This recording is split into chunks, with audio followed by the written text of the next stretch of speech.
Welcome to Sci-Fi Quantum Archives. Don't forget to like, subscribe, and explore. She stepped forward without a sound, taller than anyone who had ever walked into a human negotiation chamber. Not that this was a negotiation. No one here believed in peace. Not really. Not after the skies burned over Elian 12. Not after the orbital mining convoys went silent. Not after 32 million dead without a single body returned. This wasn't a treaty. It was punishment wrapped in ceremony. The docking corridor exhaled warm, chemical-sweet air as the human envoy ship latched onto the Xyrelian hull. No welcome banners. No procession. Just a stretch of seamless white leading into a chamber colder than war itself. Walls pulsed faintly, not with electricity but something older. Something alive. In that silence, the cargo disembarked. Not cargo, an offering. Boots touched down. Not the heavy kind worn in combat, but diplomatic grade, black, polished, pointless. He didn't flinch, didn't speak. Eyes swept the chamber once. Left to right. No guards, yet heavily guarded. Every surface monitored. Every breath recorded. The room didn't hum, it listened. She observed him from a raised platform, arms folded, expression unreadable. Not still, controlled. Her presence bent the air without moving. 7 feet of coiled grace in ceremonial armor etched with silver lines no one on Earth had ever earned the right to see. Behind her, the high seat remained empty. She had no need to sit. He was introduced. Ambassador, envoy, peace emissary, none of the words mattered. Not here. He represented a species that survived with steel and compromise. She came from lineage engineered not to compromise at all. The silence stretched. No formalities exchanged. No oaths offered. She stared long enough to judge bone density, facial symmetry, muscle response. He blinked once. That was enough. She spoke without raising her voice. Her native tongue tasted like polished glass, clipped, tonally layered, and quietly amused. The translation unit filtered her words into something colder. A specimen, she said. A fascinating irony. After all the death, humanity sent her a man. A twitch of her lip. Not quite a smile. She asked if this was meant as a seduction. Or a threat. Or perhaps both. Around her, the chamber didn't move. The silence became sharper. He didn't answer. Not from fear. Not from confusion. Because there was nothing to say that wouldn't play into the performance she'd already rehearsed. She called it a mating gesture, then laughed. Not cruelly. With curiosity. As if biology was a lesser game and Earth had chosen to send a pawn. Behind her, something shifted. The wall adjusted in temperature to match the change in mood. Barely a degree, but enough for the skin to notice. She leaned forward. Not much. Just enough to fill his field of vision. This wasn't the first time she'd been offered a mail from a defeated world. The last one left in a medical crate. Still, he didn't move. Just met her gaze like he'd met every briefing before a doomed mission, knowing full well survival wasn't part of the agenda. Around his wrist, the diplomat band flicked once, signaling stable vitals. Either he was trained beyond expectation or too tired to care. She narrowed her gaze. The laugh returned, quieter this time. Not mocking. Curious again. To her, mating was sacred. A calculation. Strategic bonding encoded in royal genomes. Every partner selected by geneticists and political architects. Emotion had nothing to do with it. Pleasure even less. Humanity's obsession with intimacy always amused her. Their need to connect. To explain. To feel. She gestured once, fingers tracing an arc through the air. The guards didn't enter. Instead, the room itself responded. Lights dimmed to half-tone. Floors reshaped beneath him, gentle slant downward. An architectural reminder of where power stood. He walked forward without being asked. Not confidently. Not submissively. Just forward. As if gravity had decided on the direction. She watched him closely now. Something unreadable behind the eyes. On Earth, This moment would have warranted applause. Here, it barely warranted breath. When he stopped 2 paces from her, the space between them thickened. Not heat. Not pressure. Something else. Recognition without understanding. She looked him over one more time. Every inch. Every detail. Then turned her back without ceremony. He'd been accepted. Or ignored. Either way, the door closed behind him and the treaty began. Not in writing. In observation. In thresholds crossed. In a silence that would last exactly 30 cycles, and change everything. Light swept across polished obsidian as her boots crossed the threshold, each step a decision the floor accepted without hesitation. Council chambers curved upward, seats carved from alloy no human had ever touched. Every representative waited, silent, motionless, heads tilted, not with respect, but the kind of stillness that anticipated something sharp. The emissary stood at the center platform, solitary and unarmed. Eyes forward. Shoulders level. Breathing as if the air wasn't thinner than Earth's highest peak. He didn't speak, not once. No gesture of submission. No courtesy. Only presence. Across from him, she stood without adornment. Armor exchanged for council robes. Thin, sharp-lined, metallic at the shoulders. The cut exposed one collarbone, an ancient Xyrelian signal of dominance, not decorum. The skin beneath caught light in angles, almost mirrored, almost unreadable. Her chin lifted. The council permitted speech. She took it without pause. Words came out cold, measured, precise. Her voice didn't need to rise. It sliced without volume. Descriptions of Earth's physiology recited as anatomical flaws. Weak lungs. Fragile spines. Muddled hormonal cycles. Reproductive systems described in clinical disdain. She paused just long enough between sentences to let the disgust settle. One member shifted slightly. Not disagreement, agreement left unsaid. She continued. The concept of emotional bonding. Laughter during intercourse. Naming newborns after feelings. She let that linger longer. A pause waited with contempt. She smiled, faint and brutal. Compared interbreeding with a human to mating with a malfunctioning drone. At least the drone wouldn't pass on errors. At least the drone had purpose. Gasps weren't audible, but they pulsed behind closed mouth. She stepped down from the speaking platform. Walked in a slow arc around the envoy. Studied him like a statue awaiting critique. He remained still. Not frozen. Balanced. Observing without defiance. Without shame. That lack of reaction unsettled more than anger would have. She noted it. Expression flickered. No, tightened for a breath. Continued walking. Words turned sharper. She questioned whether this arrangement was meant to provoke. Whether Earth misunderstood what sacrifice looked like. Xyrelians chose mates through war ritual and genome match, not trade agreements and quiet desperation. She described her first potential partner, killed in trial by Boneblade before he could even speak. She spoke of second candidates who were tested for days in neural conflict chambers before being deemed unworthy. Her tone dropped low enough to force the entire room forward slightly, straining to hear. She said, with no flourish, that she would rather fertilize her line through artificial stasis than entertain the idea of union with someone whose species still aged unevenly, still bore children in pain, still needed stories to justify existence.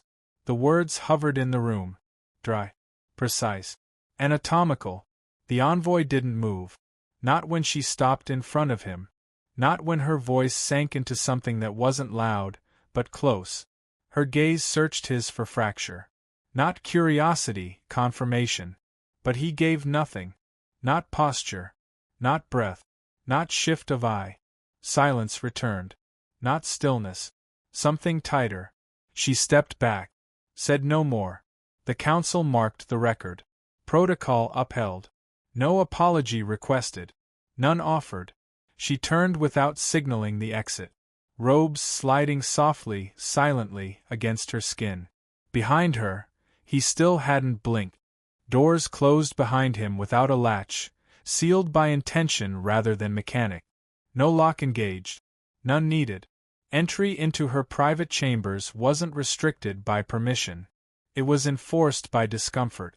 No one stayed long. No one ever returned twice. The space didn't breathe. It hovered. Furniture shaped from living stone, surfaces alive with imperceptible rhythm. Walls absorbed sound too well, making each footstep sound like an intrusion. No personal ornament. No cultural banners. Only an open threshold between what passed for a lounge and a sleeping tier raised 5 steps above him. A shallow pool curved through the middle, its water unnaturally still, almost artificial in its silence. He placed his satchel to one side. A small gesture, intentional, unobtrusive. He didn't ask where to sleep. Didn't comment on the architecture. Not even when the lights adjusted to monitor his heart rate. She sat high above, one leg draped over the other, examining him without reaction. No greeting. No command. Only watching. On the first cycle, she tested him. Not with weapons or argument. With space. With absence. Every hour passed without conversation. His presence unacknowledged. His movement tracked but not addressed. Meals arrived through nutrient ports. She didn't eat with him. Refused water from the same container. When he requested a climate adjustment, she permitted none. The cold never shifted. He adapted. Wore layers. Moved less.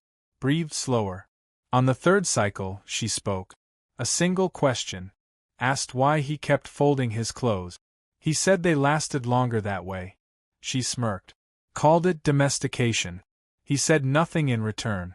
On the fifth, she adjusted the nutrient settings to eliminate Earth-compatible flavor compound. His reaction, none. He finished every portion. She watched from her elevated tier, chewing nothing, consuming only silence. The pool glowed faintly during his rest cycle. Not enough to see his features, just enough to make sleep evasive. She paced sometimes while he lay on the lower slab. Never with footstep. Her movements hovered just beyond sound. Intentional. By the seventh, she asked about human mating customs. Not from curiosity, calculation. Wanted to know if they practiced selection or just desire. He explained neither. Only said preference mattered more than design. She laughed once. Not amusement. Dismissal. On the 10th, he left the main chamber to shower. She followed him inside. Not to engage. To observe. Announced nothing. Stood there, eyes on his spine, face unreadable. No reaction when he turned. No motion when steam curled between them. After 5 minutes, she left. Doors closed without a word. By the 12th, the council sent a transmission requesting a behavioral report. She answered that there was nothing of consequence. He answered nothing at all. On the 15th, he rearranged her reading archive to match linguistic frequency patterns. She noticed immediately. Asked why he assumed he had permission. He replied he assumed nothing. It was a gift, not a correction. She didn't thank him. But the layout remained. 19 cycles in, she sat beside him. Not across. Beside. Shared the same bench. Said nothing for hours. When she stood, her hand brushed his shoulder. By accident. Possibly. He didn't move. By the 23rd, he asked her what scared her. She responded with a list of extinct planetary diseases. When he asked again, slower, quieter, she rose and walked into her sleeping tier without turning. Doors did not close. On the 26th, she activated proximity sync. Neural fields overlap. Her physiology registered him fully for the first time. Breath sync. Pulse mirroring. Glandular detection. The scan ended 5 minutes later. No analysis was offered. She sat still for another hour. 28.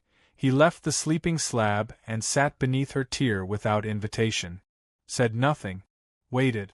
She remained above, unmoving. When he stood, she turned her head. Not fully, not fast. On the 30th, she asked what he thought of her quarters. He replied that they felt like being watched by someone who no longer trusted her own instincts. She didn't speak again that cycle. But that night, the nutrient port delivered 2 meals instead of 1. Placed side by side. Equal portions. No modification. Same container. No instructions. Just presence. She stood beside the vertical console, fingers gliding over data ribbons, pretending to read. The screen's glow etched fine lines beneath her eyes, lines that hadn't been there days before. He remained seated on the floor beneath her tier, elbows resting on drawn knees, watching her in silence. She felt it, didn't acknowledge it. Instead, she asked whether war was ever ethical. He said it depended on the war. She turned her head halfway, not enough to show interest, only calculation. Asked if survival justified violence. He answered with a question. If survival required surrender, would she choose it? The pause hung low. She said no species born from conquest ever truly valued peace. It was only another form of advantage. He nodded once. Agreed. That annoyed her more than disagreement. She crossed the room to the central table, pulled a scroll of living code from its holster, unrolled it with precision. Compared genetic models of her ancestors. Pointed to the lineage that had created her frame, her mind, her silence. Asked if his species could measure that kind of legacy. He responded that legacy wasn't something built in blood, but in memory. In how strangers spoke of you long after you were gone. She called that a poetic failure. He asked what she would trade to be remembered. She didn't answer. Arguments unfolded like rituals. Over ration policies. Over how humans endured war by remembering faces, while Xyrelians erased theirs to avoid distraction. Over pleasure. Over control. Over the difference between weakness and compromise. During one exchange, she accused his people of needing affection like animals crave salt. He replied that without affection, no one survives the long winters. She threw a chalice at the wall that night. Not out of anger. Frustration. The kind that forms when logic can't suffocate emotion fast enough. He cleaned the fragments, didn't speak about it again. Conversations shifted. Less defense, more exploration. He asked why her kind bred only through state approval. She said choice introduced chaos. He said chaos was where meaning lived. She stared at him for too long after that. One cycle, she asked what he desired most. He said sleep without vigilance. She nodded. Just once. As if that answer made sense to her. 2 nights later, he woke to silence. The room hadn't changed. Lights low. No movement. No disturbance. But something felt pressed into the stillness. He didn't rise. Let breath shallow. Waited. Eyes opened toward the ceiling. She stood half hidden by the archway. Barefoot. No armor. No projection of superiority. Just there, arms at her sides, watching. Not studying. Watching. As if she were measuring something she hadn't prepared for. Her gaze didn't break when he shifted. Didn't flinch when he saw her. She didn't speak. Didn't move. She simply remained until his eyelids lowered again, not from fear, but exhaustion. When they opened once more, the arch was empty. No sound marked her leaving. No light changed. Only the faint pressure of something unspoken, pressed into the dark like a weight no one had named. Steam curled from the meal tray without scent, without warmth, engineered for nourishment and little else. Nutrient rations, compressed into elegant arrangements, plated with symmetry that belied their emptiness. She sat across from him this time, not above. No elevation. No tier. Just proximity defined by silence and steel. The utensils in her hands moved without hesitation, each motion carved into habit by years of ceremonial posture.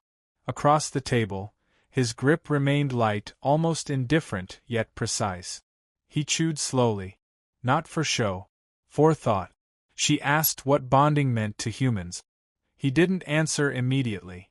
Not from hesitation, but from weight. A pause stretched between the clink of metal and the settling of breath. He said bonding wasn't about reproduction. Or alliance. It was the quiet knowledge that someone could see you fail and not leave. Her hands froze mid-motion. Briefly. Blades of muscle along her forearms tensed, then eased. She asked if he believed weakness should be tolerated. He said no. But it should be witnessed. That was the difference. She stared at her tray as if it might shift under the pressure of her gaze. Said her kind were bred for logic, for strength, for controlled genetic. Bonding, in her world, was measured in compatibility indices, not sentiment. Names were assigned to offspring before the first touch. He nodded once. Said it sounded like being chosen without being known. Her eyes lifted at that. Narrowed, not in irritation, curiosity, sharp and reluctant. Asked if he thought being known was worth the risk. He said only if both remained afterward. Her hand moved across the table, not abruptly. Rested fingertips near his tray, closer than habit allowed. No instruction. No command. Just nearness unmasked. She watched his expression. He didn't flinch. Didn't glance down.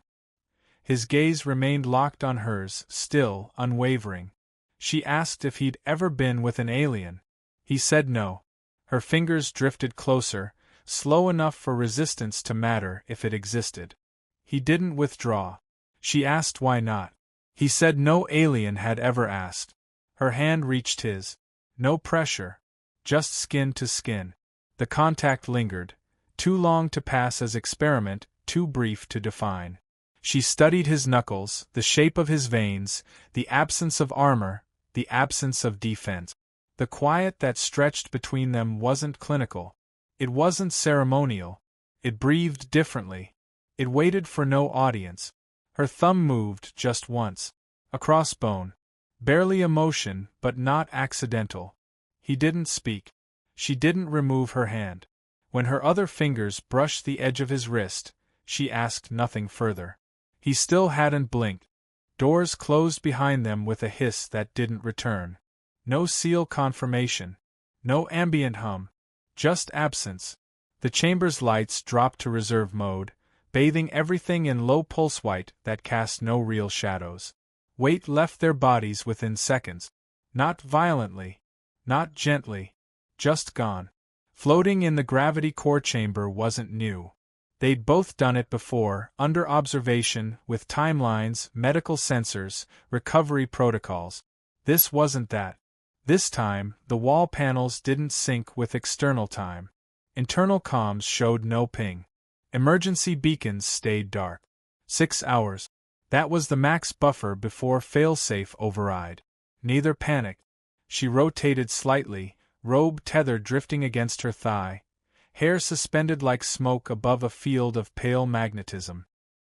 He gripped one support rail to stabilize, released it once he found center. Silence pressed through the chamber, not thick, not hollow. Just real. Mechanical failure had no tone, no drama. Just silence and time. No guards responded. No voices came. No alarms warned. They drifted apart at first. Not far. Just enough for breathing to carry separately. Her eyes stayed open, tracking ceiling vents that didn't shift. His palms moved once, testing internal pressure. Stable. No error in life support. Just isolation. She reached the center first, anchoring herself with a forearm loop. Her chest rose slower than usual. Measured. Focused. She asked how many minutes he thought had passed. He said 23. She said 31. Neither of them were right. They stopped counting. She removed the robe, not for heat but weight distribution. The fabric floated behind her like discarded intent. Underneath, nothing ceremonial. Functional wear. Simple. Smooth. He asked what the chamber recorded. She looked toward the sensor node. No light. Said nothing. They drifted closer. Not by choice. By physics. She didn't correct. Neither did he. The distance between their hands became something neither measured. She turned toward him fully, palms open, fingers relaxed. No command in the movement. No plan. Just presence. He asked what she feared most. She whispered, touching the side panel beside her. Said losing clarity. He said clarity was often mistaken for safety. She smiled for the first time without irony. Lips parted slightly. breath controlled. She closed the space between them with a single push. Their bodies touched lightly at first. Shoulder to forearm. Spine to fingertips. Not still, but suspended together. She pressed her forehead against his. Nothing else. No words. Just contact. Time bled out of meaning. Her lips grazed his without question. He didn't pull away. When her hands found his waist, he pulled her closer. Not rough. Not urgent. With care, as if every inch mattered. Their legs tangled slowly, not for stability, not for heat. For the sensation of being known without surveillance. She whispered his name. Only once. No cameras move. No data was stored. Nothing official registered. But her breath against his throat told the truth the record would never show. No system came back online. Not yet. She kissed him again. This time with intention. He met it. The silence held them. The room remembered nothing. But they did. She sat through the next council briefing without once acknowledging the shape seated 2 rows behind. Her posture precise, breath controlled, tone stripped of inflection. Reports issued. Threat matrices reviewed. The envoy remained silent, presence reduced to background detail. No eye contact. No recognition. They had returned from the chamber 3 cycles ago. Not once had she spoken of it. He hadn't asked. In shared quarters, the quiet stretched longer. Meals arrived. No longer served side by side. Schedules offset. She shifted her rest cycle forward by 2 hours. Lights extinguished before he entered. When he passed through the living corridor, her footsteps retreated toward the upper tiers. Not hurried. Not defensive. Calculated distance. He said nothing. She said less. But her body said more than silence permitted. First came the change in respiration. Subtle, unannounced. Not from exertion. From internal recalibration. Medics flagged it as stress-related, prescribed plasma dilution. She rejected the treatment. 2 cycles later, protein intake tripled. Appetite irregular. Nutrient ports reprogrammed themselves in response to hormonal variant. When questioned, she authorized no further scans. Claimed fatigue. Blamed the chamber isolation. Cited statistical anomalies. Blood work refused to normalize. Diagnostics flagged elevated readings across 4 categories not tracked in prior cycles. No precedent in Xyrelian physiology. No protocol. No name. By the 8th cycle postchamber, her pulse shifted into dual-band sync. Medical staff attempted neural mapping. She blocked the session midway. No explanation given. Behind closed doors, her skin began to radiate microcurrent waves, gentle at first, then destabilizing enough to cause sensor drift across the room. Humidity recalibrated. Sleep regulators malfunctioned when she lay down. Still no contact. He noticed her hands trembling during a calibration sequence. Just once. A glass lifted, held too long before the sip. The tension in her jaw not from pain, but from restraint. On the 12th cycle, she collapsed. Not dramatically. Quietly. During a briefing with 2 science officers. Knees buckled. Breath halted. Heat signature dropped 5 degrees in under 20 seconds. Stabilized on the floor before she allowed anyone to lift her. Within hours, the medics initiated emergency bioanalysis. No records explained what they found. Spinal activity altered. Organ dilation. Endocrine reactions resembling pre-fertilization, but no ovum present. Neural stem reorganization. 4 simultaneous cluster formations in lower gestation node. Impossible. She dismissed the staff. Locked the chamber. Sat in the dark for 3 full rotations. Outside, he waited. Still no words exchanged. But she left her door unlocked that night. For the first time since the malfunction. She didn't call him in. Didn't send for him. Only left it open. Slightly. As if the room couldn't hold what was changing inside her. As if the silence might fracture under the weight of what had already begun. The chamber assembled without warning. No summons issued through protocol channels. No planetary delegation present. Only internal ranks, high command observers, and the envoy standing near the rear wall with hands folded loosely at his center. Eyes steady, shoulders low, breathing leveled long before her entrance. She walked without accompaniment. No armor, no ceremonial robe. Field attire, tight at the joints, loose at the spine, unadorned. Her face bore no decoration. Only stillness. No expression marked what she was about to say. No preamble signaled its weight. The council moderator yielded the floor. She stepped forward into the speaking radius. Voice initiated transmission. No amplification required. Every syllable shaped with precision, not emphasis. No hint of strain, but the words moved like a blade through clean air. She was with child. Silence cracked across the upper ranks, a silence not rooted in disbelief but in calculation. One child might be anomaly. Two, accident. She continued speaking before reaction found breath. Four confirmed. Growth synchronous. Stability verified. Genetic distinction map. No one spoke. Her gaze held forward. Not elevated. Not lowered. Forward. She listed the data. Hormonal deviations. Neural patterning. No mutation detected. No cellular rejection. Viability at 100%. Not theoretical. Measured. She named the father. No pause before the word. No hesitation in how she framed it. Not an experiment. Not a consequence. A designation. Eyes moved across the chamber before permission allowed. Faces shifted without motion. Hierarchs tilted in disbelief held beneath composure. No one interrupted. She didn't explain how. She didn't explain why. Her tone remained level, but her gaze swept the room once. Careful. Controlled. Until it reached the far line of observation near the perimeter wall. He stepped forward. Not with urgency. Not with caution. Not with pride. With presence. Grounded in something the others couldn't name. No words offered. No acknowledgement requested. His arrival required no announcement. His presence answered something the chamber had not prepared to ask. She turned her head. Only slightly. Only toward him. Only once.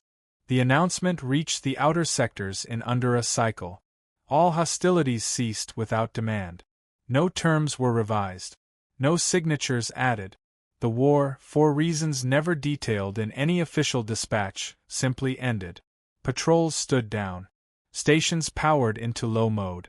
The ceasefire that once held by threat now held by choice. Not from diplomacy. From something older than treaties. She issued her resignation from command 2 hours after the final protocol closed. No ceremony. No commendation. A single statement entered into record, emotional compromise cited as reason. No contest from the high rank. No protest from the war architect. Not a single question from those who once followed her orders without hesitation. The command seat remained vacant for 3 cycles. He received an offer before the end of the first. Permanent diplomatic status. Earth's formal representative on Xyrelian territory. High clearance. Protected designation. Authority equal to the council. He declined without delay. Didn't list a reason. Didn't ask for alternatives. He packed in silence. 1 satchel. 1 transport pass. A small container sealed at the edges. He folded garments with quiet hands. Rolled the formalwear without creases. Tucked a worn identification card into the inner lining. The chamber's door opened behind him before he reached for the final clasp. She stood there. No uniform. No crest. Nothing on her that indicated rank, lineage, or purpose. Just the frame of someone who had carried too many titles, shedding them one by one. He didn't turn. She didn't speak right away. When she did, her voice broke halfway through the first word. Not from volume. From fracture. She asked him to stay. Not with command in her tone. Not with strategy in her posture. Not with the usual distance she carved into every room. She asked. Not as ruler. Not as soldier. As something smaller. Something left exposed. No phrasing surrounded it. No logic scaffolded the question. Just one voice, quiet in a room that had once held war plans and weapons blueprints. A voice that shook in a single syllable, yet still carried more weight than all the treaties forged before it. He closed the satchel without fastening it. Hands paused over the clasp, fingers resting too long, as if motion alone might decide everything. Behind him, the silence didn't press. It waited. Soft. Tense. Real. She hadn't moved from the threshold. He turned without comment. Walked past the satchel. Past the doorway. Past whatever plan had been prepared for him. He didn't speak. Didn't nod. Just walked to her side and remained. She exhaled once, sound barely audible, body still as steel cooling under water. They left the chamber together. No record marked his status. No title assigned. No badge. No rank. He did not return to Earth. He did not address the council again. Rooms once assigned to diplomatic briefings were converted to living quarters. One by one, ceremonial obligations faded. His presence made nothing official. Only personal. Only lived. 2 seasons later, the corridors outside the medical wing fell quiet. No announcements played. No births had been scheduled. No permissions filed. Security cleared the floor without alarm. No one questioned why. Inside, the light dimmed to protect new retinas from sensory overload. 4. Taller than baseline gestation predicted. Bone structure inconsistent with both species. Eye formation duplicated from no single genome. Iris ring deep blue around black centers, ringed with a faint trace of silver that hadn't existed before them. Each of them opened their eyes without delay. None cried. Not one sound. Only breath. 4 lungs expanding in the low-gravity chamber with synchronized rhythm, no training required. Instinct born from 2 beings who were never meant to belong to the same war, much less the same future. She held them without armor on her skin. Voice unused, lips parted, no instruction left to give. He stood nearby. 1 step removed. Not distant. Guarding something that no record had named yet. In the revised texts, her name remained etched into the archives. Still referenced for her strategies. Still studied for her battlefield simulations. Still cited for her trial by starlight. But the final title appended to her record was not general. Not tactician. Not ruler. Mother. Not just of offspring. Of peace. The war that ended without terms did not end by force. It ended by presence. 4 new lives marked that ending. And he stayed, not to represent a planet. Not to negotiate legacy. He stayed to hold what no envoy had ever been sent to find.